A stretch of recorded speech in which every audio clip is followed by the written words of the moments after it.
with you, Papa. You are the most inspiring person I know. There are many stories I could share with everyone, but I had to pick this one that still makes me laugh. I remember the time we were in Pennsylvania. I was about 14, and you decided to take me driving. I was so excited. You thought I did such a great job driving around Tanglewood, so you thought it would be a good idea to take me on 84. I still remember my mother's face when you told her where we went driving and how well I did. That's just one of the many stories I can tell. Papa, you are my inspiration. You are one of the most caring, loving people I've ever known. Even though I'm grown up now, I'm still your little girl. I love you so much. As everyone else said, you are a #1 cheerleader. When I got diagnosed last year with MS, you were one of the people who told me how strong I am, and that I would be okay. You were right. A year later, here I am, feeling great. I couldn't have done it without you putting it in my hand. That would be able to get through that rough patch. I love you and happy birthday. Oh.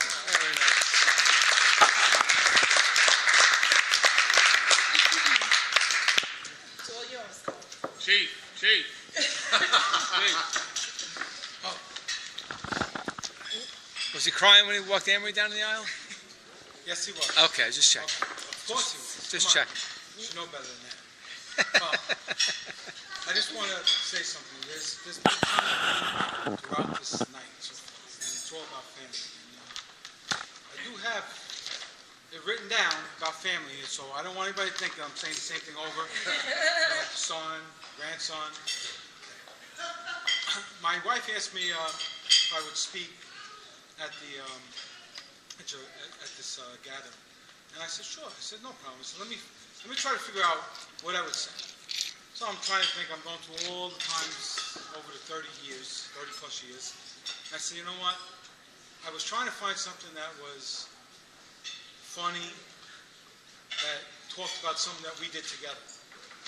No, I have to say, I've done more with you than I've done with my actual dad. My father was always busy, never really had a chance to work 12-hour days. So the story I want to tell is about Cricket Hill.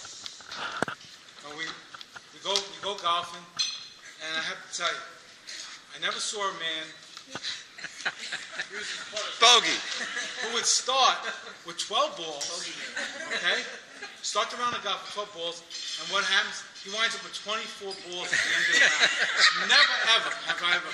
I would lose 12 to 18 balls when I first started. Oh, they were yours. I had no clue how to play, but I would lose 12. But my father-in-law would have 2 dozen over that. And then on the way through, we get to the 9th hole, and there's a clubhouse there. We'd have to stop to have a hot dog. Okay? That was like our customary thing. Every time we go there, we have to have a hot dog. So we stop, and we have a hot dog. I see my father-in-law outside through the window. Okay? You look out, there's the 10th hole tee off. He'd be out there going, what the hell? What are you doing?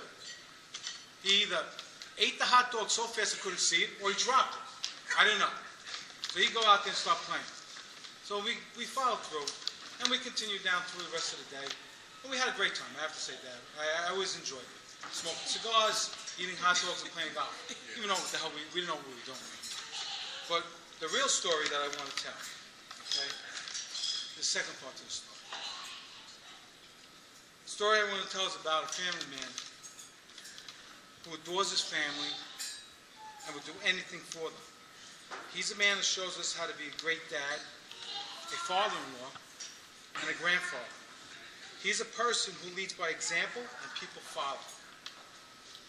He is the thread who holds the family quilt together. He's a very special man who doesn't even know it. His example has allowed us to start our own family quilt and has allowed us to pass this pattern down to our children and our grandchildren. One of my favorite readings, and this became kind of evident after my mom had passed.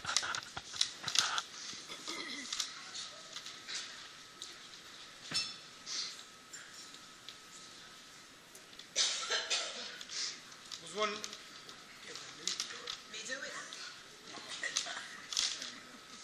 It was one of the readings called Footprints. In this reading, where Jesus is carrying someone home, but all you see are footprints in the sand. you are footprints in the sand, as you carry us every day. You have left a footprint on all of our hearts. In closing, I want to say that I've never had the opportunity to speak on my dad's behalf like I'm doing today. When he was alive, so I am blessed to say how much I love you and how much you mean to this family. I want to remember a verse from a song which I heard sung by Mike and the Mechanics, which you probably have no idea who they are. But the song is, "It's too late when you die." So I want to tell you to make sure that you know how much you mean to us and how much you are a very special part of the family. And I love you like you're my own dad.